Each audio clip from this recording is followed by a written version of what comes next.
Muy buenas tardes a todas y a todos. Damos inicio a un bloque internacional muy especial dentro de la Semana de la Innovación en Lima, en el que exploraremos una de las industrias más dinámicas y transformadoras a nivel global, la industria fintech.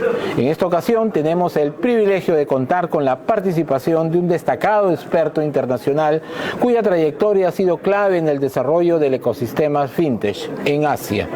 Me complace presentar al profesor Sang-Chul Yi, presidente de Korea Fintech Association y referente en políticas públicas de innovación financiera en Corea del Sur. El profesor Yi nos compartirá la ponencia titulada Política de promoción de la industria fintech coreana y mejores prácticas, donde conoceremos cómo Corea del Sur ha impulsado con éxito su sector fintech, generando un entorno colaborativo entre gobierno, empresas y ciudadanía, y cuáles de estas estrategias podrían servir de inspiración para nuestra región. Démosle un cordial bienvenida al profesor Sang-Chul Yi. 안녕하십니까. 저는 대한민국 고려대학교 창업경영대학원에 재직 중인 지상철 교수입니다. 그리고 저희 학교에서는 창업지원센터장을 겸직하고 있으며 현재 한국 내에서도 핀테크 연구회 회장을 겸직하고 있습니다. 그러면 지금부터 대한민국의 핀테크 활성화 정책, 그 다음에 아주 대표적인 사례에 대해서 설명을 하도록 하겠습니다. 대한민국에서는 핀테크 산업이 실질적으로 상당히 선진화되고 있는 과정을 겪고 있습니다.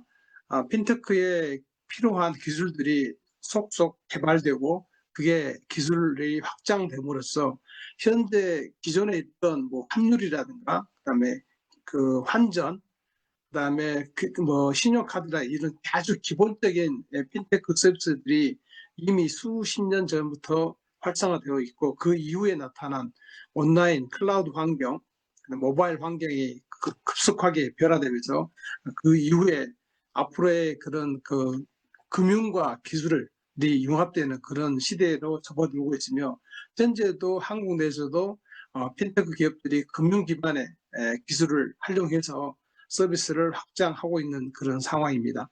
더 나아가서는 국내 내수 기반에 있는 핀테크 기업들이 글로벌 시장으로 진출을 도모하고 있어서 당연히 글로벌 시장에서 이미 표준화되어 있는 블록체인이라든가 센서라든가 그다음에 텔레메틱스라든가 이런 다양한 기술들을 융합해서 핀테크 산업이 그동안 내수 기반과 글로벌 기반으로 양쪽 다 활성화하는 데 산업이 발전 방향을 가지고 있습니다. 더 나아가서 앞으로의 플랫폼 기업들이 굉장히 많이 활성화되고 있는데 그동안 우리 대한민국에서는 핀테크 1.0을 2010년대부터 그다음에 핀테크 2.0 시대를 2014년부터 2017년까지 현재의 핀테크 3.0 시대는 2018년 이후부터 좀 나타나고 있는데 그게 기존에 있던 국내 기반의 서비스에서 글로벌 시장으로의 서비스를 확장하는 그런 단계라고 보시면 될 것 같습니다. 가장 핵심적인 것은 스마트 디바이스를 활용한 금융 핀테크 기술들이 계속 개발되고 활성화하고 있는 것을 알 수 있습니다. 그래서 핀테크 관련된 스타트업들도 굉장히 투자의 시장에서 굉장히 러브콜을 받고 있는 그런 상황임을 감안한다면 앞으로의 한국에서의 핀테크 산업의 혁명은 지속적으로 일어날 가능성이 높을 것으로 예상이 되고 있으며 국내 기반보다는 아시아, 더 나아가서는 글로벌 시장에서의 한국의 선진 금융기법을 활용한 서비스들이 확산되는 그런 상황이라고 이해를 하시면 되겠습니다. 글로벌 핀테크 트렌드로 보시면 굉장히 국내뿐만 아니라 글로벌 유명한 핀테크 기업들이 글로벌 투자자들로부터 굉장히 투자를 많이 받고 있고 그 시장도 굉장히 커지고 있습니다. IT 기반 인프라가 약한 아프리카에서조차도 핀테크 기업들이 유니콘 기업으로 성장하는 등 굉장히 핀테크 기업에 대한 글로벌 트렌드가 확산되고 있는 시점이고 이와 더불어서 대한민국에서도 그런 기업들이 점진적으로 내수 위해서 글로벌 시장으로 진출을 시도하고 있고 그러한 성과들이 점점 나타나고 있으며 그런 성과에 기반해서 글로벌 스타트업 특히 이제 핀테크 기업들한테 투자도 쏠림 현상이 나타나고 있는 것도 긍정적인 신호입니다. 따라서 대한민국에서의 글로벌 핀테크 기업들이 점진적으로 계속 성장하고 있는 상황을 감안한다면 앞으로의 시장 전망도 굉장히 밝다고 할 수 있습니다. 대한민국의 핀테크 트렌드에 대해서 알아보면 처음에 또 다른 업종보다는 한국에서의 핀테크는 금융 규제라든가 그다음에 금융과 기술의 융합을 통한 핵심 기업들이 타 산업군에 비해서는 굉장히 더디게 발전된 상황입니다. 가장 큰 이유는 국내에 기득권을 가진 금융기관들이 그 핀테크 기업들한테 제공해야 될 개인정보라든가 금융정보를 공개를 하지 않음으로써 굉장히 진입장벽이 굉장히 높은 상태에서 산업이 형성이 되어 있던 거고요.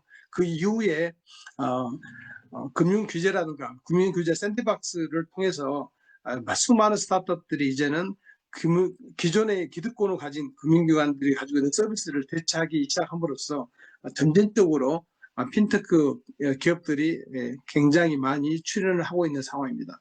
그래서 매년 갈수록 도표에 보시는 것처럼 약 20% 이상의 기업들이 계속 매년 성장하고 있고요.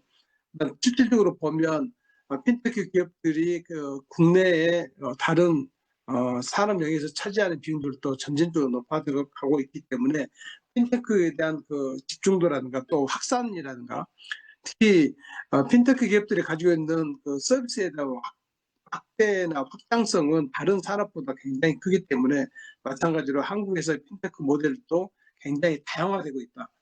그 다음에 또 세련되고 있다.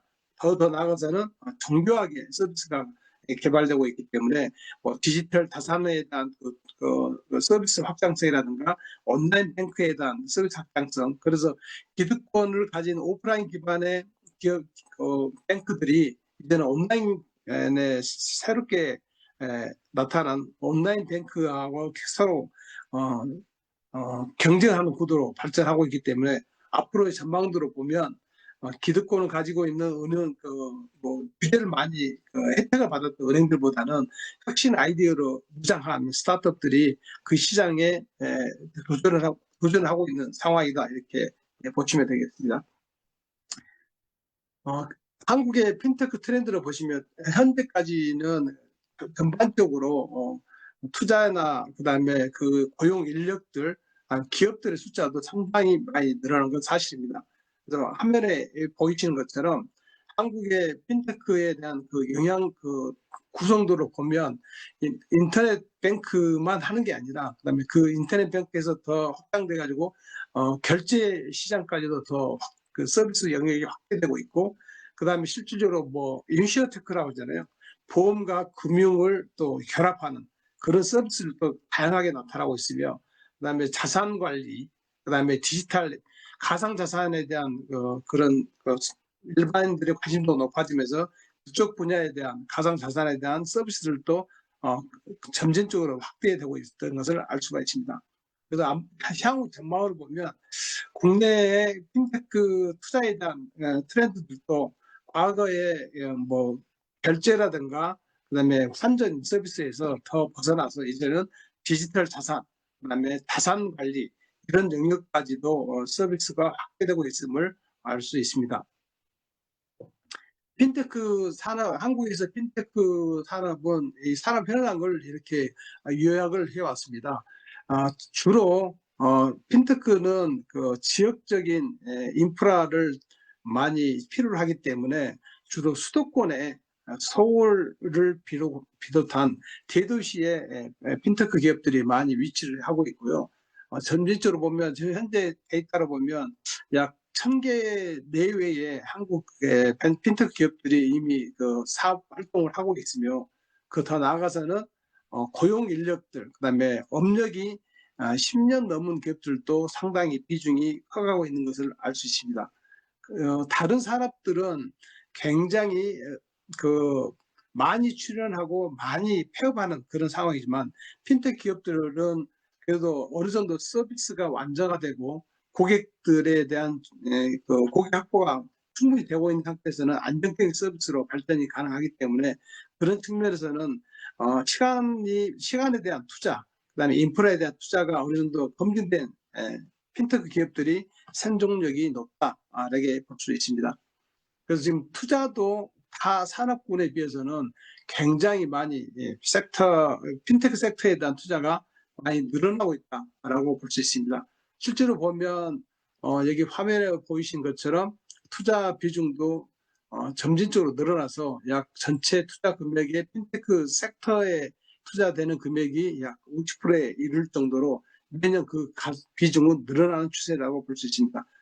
가장 큰 특징 중 하나는 핀테크 기업들이 기술과 융합을 해서 서비스를 개발하면 그 가입자 수가 늘어날수록 승수 효과에 따라서 서비스에 대한 품질도 높아지고 그 서비스에 참여하는 사용자들이 중독성에 따라서 수익 모델도 고도화되는 그런 상황을 지속적으로 발전하는 모습을 보여주기 때문에 투자도 상당히 핀테크에 대해서는 긍정적이다라고 볼 수 있습니다. 더 나아가서 지금은 글로벌적으로도 그 비즈니스 모델을 확장하고 있기 때문에 아시아권뿐만 아니라 그런 북미, 유럽, 그다음에 그 대양주에도 이런 그 서비스들이 확대되는 걸 볼 수 있기 때문에 우리 대한민국에 있는 핀테크 기업들도 내수 기반은 성장에 대한 제한이 그래도 있는 게 사실이기 때문에 인구가 늘어나고 소득과 소비가 늘어나는 아시아 지역을 타겟으로 해서 서비스들이 점진적으로 확대되고 있다라는 것을 알 수 있습니다.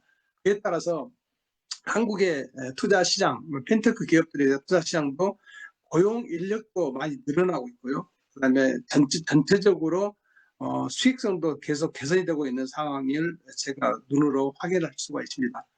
핀테크 기업들이 가지고 있는 가장 큰 특징 중에 하나는 안정적인 서비스를 만약에 구현을 하고 가입자가 어느 정도 확보가 되어 있으면 지속 가능한 서비스가 확대되기 때문에 이탈률이나 이런 것들을 좀 다른 산업분보다는 좀 더 안정적인 서비스가 가능하다는 것을 알 수 있습니다. 그래서 한국에서의 핀테크 기업들의 스타트업 투자들도 점진적으로 계속 늘어나는 것도 이런 시장의 수요를 반영하고 있다고 볼 수 있습니다. 그다음 세 번째 파트로 보시면 대한민국 정부의 정책을 좀 확인할 필요가 있습니다. 대한민국 정부에서는 금융 규제에 대한 샌드박스를 통해서 진입 장벽, 즉 혁신 창업 기업들이 금융 서비스에 도전하는 것에 대한 규제를 좀 낮춰주는 그런 정책을 많이 실현하고 있습니다. 그래서 실질적으로 규제 샌드박스가 많이 실현됐고 규제 샌드박스를 통해서 위탁 테스트를 자연스럽게 해준다든가 기존의 금융기관들이 했던 업무들을 위탁을 받아서 그 테스트를 수행해서 그 서비스가 어느 정도 검증이 되면 이제 사업화로 연결해주는 그런 샌드박스의 역할들이 굉장히 활성화되고 있다고 볼 수 있습니다.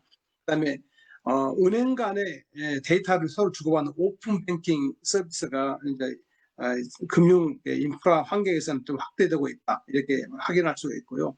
더 나아가서는 새로운 금융 산업이 활성화되고 있는데 크라우드 펀딩이라든가 로봇 어드바이저 요즘은 또 AI가 굉장히 활성화되어 있기 때문에 생성형 AI 여러분들 잘 아시는 챗GPT 같은 그런 생성 AI를 하려고 해서 투자에 대한 고도화 선진화를 추진하는 그런 스타트업들도 많이 나타나고 있고요. 그 다음에 실질적으로 가지고 있는 디지털 자산이라든가 그다음에 이런 환경들이 굉장히 많이 급변하고 있습니다. 이런 환경들을 따라서 이런 그 가상 자산이라든가 디지털 자산에 대한 그 활성화 정책도 새롭게 태동하고 있다고 볼 수 있습니다. 더 나아가서는 이제 개인정보에 대한 이슈도 굉장히 맞습니다. 최근에 대한민국에서는 그 국내 제1위 통신사의 개인정보가 이렇게 해킹이 돼가지고 굉장히 대한민국 국민들이 좀 약간 불안을 불안함에 떨게 했던 그런 사건들이 있었는데 이런 것들이 만약에 개인정보들이 이게 외부로 이게 노출돼 가지고 퍼져나가면 당연히 가장 타격을 받을 수 있는 게 금융 정보나 금융 자산입니다. 이런 것들에 대한 이슈가 많이 부각되고 있어서 개인 재산에 대한 또 개인 금융 자산에 대한 안전성을 보호하는 그 보안 서비스도 확대되고 있다고 볼 수 있습니다. 이런 것들을 법적인 규제를 통해서 개인에 대한 금융 정보를 안전하게 보호해주는 그런 정책들이 자주 나타나고 있는 상황임을 인지할 수 있습니다. 더 나아가서 핀테크 기업을 육성시키고 양성화시키기 위해서는 정부 차원에서도 그런 전문 기관을 만들었습니다.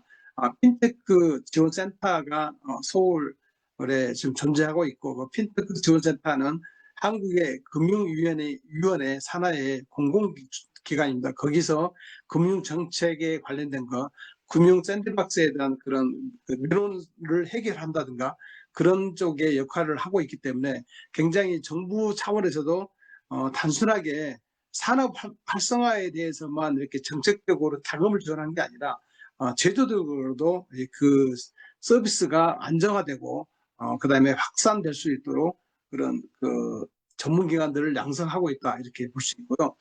핀테크 지원 프로그램도 다양하게 구축되고 있습니다. 그래서 한국의 핀테크 기업들이 글로벌 시장에 진출하려면 당연히 이렇게 핀테크 지원센터에서 제공하는 다양한 금융 프로그램에 어플라이해서 선정이 되면 해외 시장 진출하는데 법률 서비스라든가 그다음에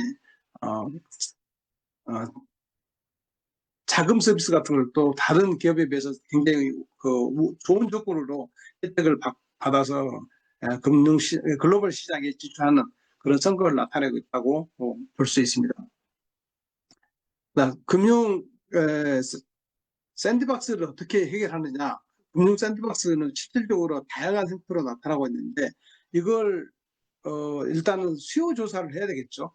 일반 창업을 희망하는 금융 핀테크 기업들이 기존에 있는 금융 규제에 따라서 그 서비스를 양성화하기가 굉장히 어려운 경우는 이렇게 금융 샌드박스에 신청을 하게 되면 그 샌드박스에 관련돼 있는 기관들이 일반 기업들이 제시한 아이디어를 검토한 이후에 한시적으로 또는 일정 기간 동안 그 서비스가 실제로 테스트되고 문제가 없는지를 확인한 다음에 이제 양성화에 물꼬를 터주는 그런 상황으로 발전하고 있습니다. 그래서 아직 대한민국도 금융 선진국이긴 하지만 아직도 남아있는 금융 규제가 있습니다. 그러니까 그런 규제들을 이게 하루아침에 다 풀 수는 없고요. 점진적으로 그다음에 고객들의 요구사항, 그다음에 핀테크 스타트업들이 필요로 하는 그런 테스트 베드나 이런 것들을 공개를 해줌으로써 핀테크 산업에 대한 양성화에 굉장히 큰 기여를 하고 있다라고 볼 수 있습니다. 이렇게 이제 핀테크에 대한 규제 샌드박스는 원래 2019년부터 그런 수요가 제기되어 있었고 실제로 2020년 6월 달에 특별법으로 지정이 됐습니다. 그래서 그에 따라서 법적인 그 테두리 안에서 근거가 발생했고 그걸 근거로 해서 2020년 9월부터는 실제로 테스트 베드를 파일럿 테스트를 진행하는 그런 상황으로 발전하고 있기 때문에 파이낸셜 금융 규제 샌드박스에 대한 실질적인 스타트업들이 과거에는 이런 샌드박스가 없었을 경우에는 기존 기득권을 가진 금융기관들의 장벽에 막혀서 아무리 혁신적인 아이디어가 나오더라도 고객 검증이나 그다음에 금융 데이터에 대한 테스트를 할 수가 없었습니다. 이런 것들을 좀 더 금융 규제를 풀어서 혁신적인 아이디어가 실질적으로 고객들한테 편의성을 제공하고 그 편의성에 기반해서 글로벌 시장으로 확장성을 가진 창업 기업들이 나타날 수 있도록 정부가 이렇게 적극적으로 지원하고 있다. 이것도 우리가 눈여겨봐야 될 대목이라고 볼 수 있습니다. 그러면 이제 금융 샌드박스에 대한 시스템은 어떻게 되겠느냐? 일단 혁신적인 금융 서비스에 대한 것들이 이게 샌드박스 안에서 이게 검증이 돼야 되겠죠. 그래서 그 검증된 아이디어가 실질적으로 기존의 그 금융기관들이 수행하던 업무를 위탁받아서 하는 디지그네이티드 에이전트 그런 형태의 금융 샌드박스가 이제 실제로 어느 정도 진행이 되고 있고요. 그 다음에 위탁 테스트가 있습니다. 컨사이먼트 테스트라고 해서요. 기존의 서비스 사용권을 가지고 있는 사람들이 협력업체에 그 금융 서비스를 위임을 해가지고 테스트를 하게끔 해주는 이런 형태들도 금융 샌드박스에서는 상당히 많은 비중을 차지해서 그런 그 형태의 위탁 서비스라든가 그다음에 대리 서비스를 많이 하는 실질적으로 기존 금융회사들이 그 개인에 대한 자산 관리라든가 이런 것들을 했다고 그러면 그걸 디지그네이티드 에이전트라는 지정대리 기존의 금융회사들이 수행하던 업무를 위탁을 받아서 스타트업들이 한번 테스트 해보는 거죠. 그 과거에는 기존에 있는 금융기관들이 그 규제를 열어주지 않았기 때문에 아무리 혁신 아이디어가 있더라도 이런 그 샌드박스에 대한 그런 그 벽에 막혀서 서비스가 활성화되지 않았는데 이제는 굉장히 많이 이런 그 규제를 좀 풀어주는 그런 샌드박스가 활성화되고 있다라는 이게 자주 활성화되고 그다음에 여러 가지 성공 사례가 나옴으로써 한국의 금융 산업도 굉장히 선진화되는 방향으로 발전하고 있다 이렇게 볼 수 있습니다. 과거에는 또 금융 규제에 대한 그런 민원이 제기되면 굉장히 공무원들이 상당히 많은 검토 기간을 거쳐서 많게는 1년 동안도 뭐 허가가 나오지 않는 굉장히 어려운 환경이었는데 그런 굉장히 금융 규제에 대한 그 승인이나 이런 절차도 굉장히 간소화되고 빨라졌다. 이런 것들도 실제로 샌드박스 안에 포함되어 있습니다. 그래서 실질적으로 금융 산업이 발전하기 위해서는 기득권을 가진 금융기관들도 전향적인 태도를 가지고 상업기업들이 가지고 있는 그 혁신 아이디어를 자기들이 가지고 있는 인프라에서 테스트를 받고 그 서비스가 실제로 상용화될 수 있도록 적극적으로 협력을 하는 상황으로 발전하고 있기 때문에 한국도 한국뿐만 아니라 이런 그 환경에 유사한 환경을 가지고 있는 국가들도 이런 대한민국이 가지고 있는 금융 샌드박스에 대한 그런 레퍼런스를 잘 참조해서 그걸 그 자국에 적용하면 굉장히 활성화될 수 있지 않을까 이런 생각을 하고 있습니다. 그래서 실제로 혁신적인 금융 서비스들도 굉장히 뭐 실제로 기간을 정해서 이렇게 하잖아요. 보통 여기 화면에 보이신 것처럼 2년 안에 이제 테스트를 해가지고 실제로 최장 4년 동안 테스트를 한 다음에 그게 이제 혁신 아이디어가 실제로 금융 소비자들한테 어느 정도 만족감을 주고 법적으로 문제가 없음을 확인하면 굉장히 많은 서비스들이 확대가 될 수 있겠죠. 이런 것들을 통해서 규제가 조금씩 장벽이 낮아지거나 이런 것들이 필요한 상황입니다. 기본적으로 약간 예를 들면 환전 같은 거 있잖아요. 환전 서비스들이 기존에 기득권을 가진 은행들이만 그걸 했었어요. 환전 서비스를. 그런데 지금은 일반 혁신 아이디어를 가진 스타트업들한테 이렇게 문호를 개방함으로써 환전 수수료도 상당히 경쟁력을 가진 스타트업들이 많이 나타나게 됐고 그다음에 외국에 있는 은행들과 같이 제휴를 함으로써 환전 수수료에 부담을 느끼는 일반 그 금융 소비자들한테도 이익이 돌아가는 이런 것들이 굉장히 혁신 서비스로 발전할 수 있다 이렇게 생각하시면 되겠습니다. 그다음에 이게 약간 디지그네이티드 에이전트라는 게 이제 약 37개의 케이스가 있었고요. 그거 통해서 금융회사들하고 기존에 있는 금융회사가 핀테크 기업들이 이제 파트너십을 맺었죠. 파트너십을 맺어가지고 그에 따라서 뭐 네이버 페이라든가 그다음에 빅밸류 화면에 보이신 것처럼 카카오페이 같은 그런 기업들이 실제로 기존 금융회사들이 수행하던 업무를 이렇게 스타트업들도 대응하게 위탁을 받아서 서비스를 진행함으로써 그런 기존에 있던 그 장벽을 좀 낮춰주는 그런 효과가 나타났다고 볼 수 있습니다. 여기도 마찬가지로 지정 대리에 대한 기관들은 2년 안에 그렇게 테스트를 해서 법적인 이슈라든가 그다음에 그 서비스에 대한 장벽에 대한 이슈가 없어지면 일반화되는 굉장히 어떻게 보면 대중적인 서비스로 발전하는 하나의 틀을 제공했다. 그런 것들로 우리가 이해할 수 있습니다. 그다음에 이게 위탁 테스트라고 말씀드렸잖아요. 컨사인먼트 테스트라는 것들도 실질적으로 기존에 있던 서비스들이 내가 서비스 사용권을 협력업체에 위탁하는 거죠. 위임을 해가지고 그 서비스가 핀테크 기업들이 그걸 통해서 서비스가 파일럿 테스트를 하게끔 해주는 그런 형태로 해서 한국에서도 그동안에는 현재는 2022년 기준이기 때문에 35가지 케이스가 있지만 더 많은 케이스가 지금 2025년이기 때문에 더 많이 나왔을 걸로 예측이 되고 있습니다. 그다음에 이거 승인 기간도 30일 이내로 이렇게 굉장히 혁신적으로 단축을 했다. 이런 것들도 창업 기업들이 일반 대기업이나 기존에 있는 금융기관처럼 생존 기간이 짧습니다. 그런데 그거를 1년 동안 승인을 안 해주거나 테스트를 안 해주면 당연히 1년 안에 문을 닫게 되죠. 그래서 그거에 대한 부담을 덜어주기 위해서 이렇게 금융 승인 기간도 많이 줄어지는 그런 효과가 이제 전반적으로 나타나고 있다. 이렇게 볼 수 있습니다.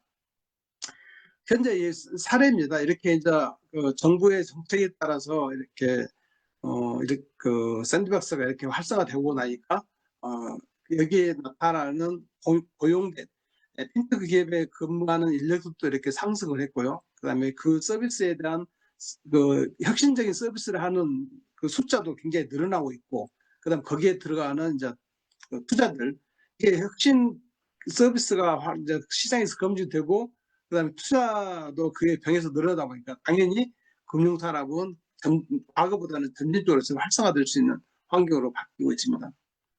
그래서 금융 샌드박스한 테스트를 이제 여러 가지 사례가 있는데요. 여기 보시면 증권회사들도 실제로 증권 서비스들도 현재는 이런 그 기존에 있던 증권 서비스하고 외국에 있는 증권 서비스들을 이렇게 연동해서 서비스를 제공함으로써 이게 실제로 테스트 해보면요. 기존에 이제 디기네티드 시큐리티 포함이니까 위탁받은 증권 서비스가 이제 이런 샌드박스 통해서 이제 스터디를 한 다음에 국내 투자자가 해외 증권사를 통해서 투자할 수 있는 길이 열리게 됐고요. 그다음에 실제로 두 번째 케이스로 보면 온라인 대출 서비스잖아요. 온라인 대출 서비스도 실제로 핀테크 기업들이 많이 도전하는 영역으로 이 서비스가 기존에 우리가 대한민국에서 가장 대표적인 성공 사례를 쌓고 있는 토스라는 기업들, 카카오페이 이런 기업들도 샌드박스를 통해서 성장한 기업으로 볼 수 있습니다. 그다음에 부동산에 대한 실제로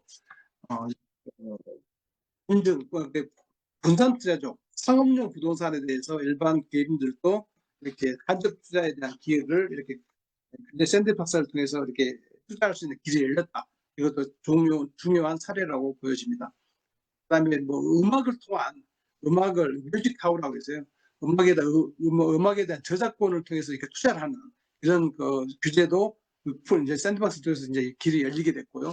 그다음에 실제로 보면 금융과 통신 서비스가 결합되는 상태도 샌드박스 중에서 열렸습니다.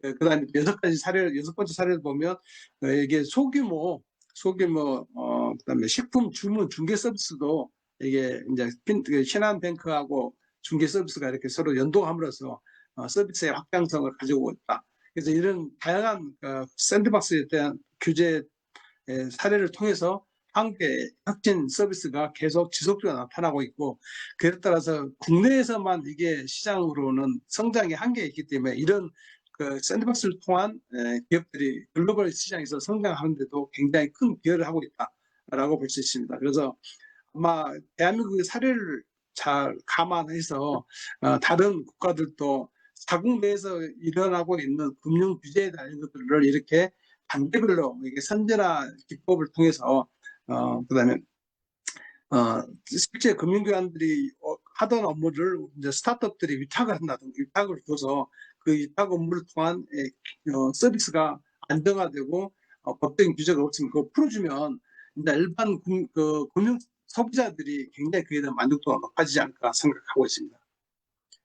그래서 지금 한국에서의 핀테크 인프라 보시면 제가 아까 설명드린 것처럼 금융위원회 산하에 핀테크 지원 센터가 있습니다. 그 핀테크 센터가 지금 한국의 서울에 지금 소재하고 있고, 거기서도 핀테크 기업들도 보육, 선발, 양성, 투자 이렇게 연계하고 있고, 그다음에 기존에 있는 기득권을 가진 금융기관들과의 연계를 통해서 금융 샌드박스를 지원하는 그런 허브 역할을 하고 있습니다.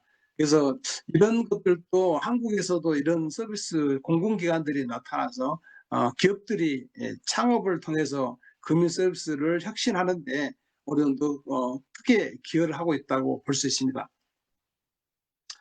그래서 앞으로의 전망으로 보면 한국의 핀테크 인프라는 앞으로 정책적인 측면이라든가 그다음에 그 핀테크를 지원하는 기관과의 법적인 규제나 이런 것들을 서로 상호 협력을 통해서 실질적으로 시장에서 필요한 여러 가지 그 수요들을 제대로 반영하고 그런 핀테크 기업들이 안정된 산업 환경에서 사업이 가능하도록 도움을 주는 것들도 앞으로의 전망이 밝다고 볼 수 있습니다. 그래서 꼭 스타트업들이 이 시장에서의 주인공은 아니고 기존에 있는 기득권을 가진 금융기관들과 이렇게 혁신 아이디어를 가진 핀테크 스타트업들이 서로 상부상조해서 새로운 금융 혁신 서비스를 만들어내면 당연히 국내수뿐만 아니라 글로벌 기업으로 성장하는 큰 주축들이 될 수 있다고 생각합니다.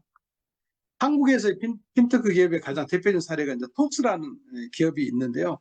토스라는 기업은 실제로 간편 결제를 통해서 국내 서비스의 강자가 됐던 대표적인 사례고요.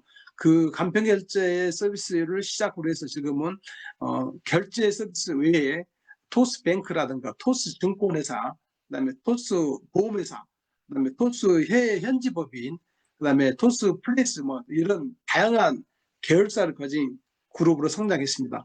드디어 그래서 토스뱅크가 2024년 상반기에는 실제로 과거의 적자를 이겨내고 이제 흑자로 전환하는 아주 대단한 성과를 내놓고 있는데 앞으로 이런 것들이 점진적으로 계속 성장함으로써 이런 것들을 보고 배우는 한국 스타트업들이 혁신 아이디어로 글로벌 시장에 도전하는 그런 좋은 인프라를 만들어내고 있다.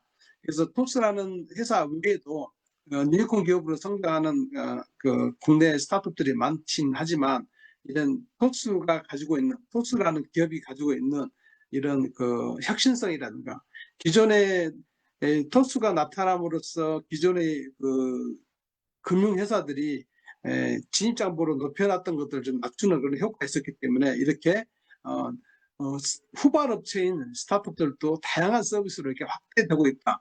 이런 것들이 결론적으로는 한국의 금융 시스템이라든가 금융 환경을 선진화하는 데 굉장히 큰 기여를 하고 있다고 볼 수 있습니다. 이런 사례를 통해서 드디어 이제 한국도 대한민국도 이런 혁신 서비스로 발전하는 굉장히 큰 하나의 모멘텀을 만들어내고 있고 앞으로도 이런 혁신 기업들이 한국의 이제 핀테크 지원센터를 통한 금융 샌드박스의 그런 프로그램을 잘 하려고 한다 그러면 글로벌 경쟁력이 가진 기업으로 성장하는데도 크게 기여할 수 있을 거로 생각합니다. 저는 이상으로 이 한국에 대한 금융 산업에 대한 활성화라든가 대표적인 금융 샌드박스에 대한 사례들을 설명하고 강의를 마치도록 하겠습니다. 네, 감사합니다. Agradecemos profundamente al profesor Sang-Chul Yi por su valioso tiempo y por compartir con nosotros una visión estratégica sobre el desarrollo del sector fintech, así como las buenas prácticas que pueden guiarnos en la construcción de un ecosistema de innovación más sólido y competitivo en el Perú y América Latina. Con esta ponencia internacional concluimos este bloque y también cerramos esta sección de la Semana de Innovación en Lima, donde hemos reafirmado el papel clave de colaboración público-privada, la transferencia de conocimiento y la apertura de experiencias globales para acelerar nuestra transformación digital. Desde CONCITEC y la Cámara de Comercio de Lima les agradeceremos por acompañarnos. Seguimos apostando por la ciencia, la tecnología y la innovación como motores del desarrollo sostenible en nuestro país. Muchas gracias.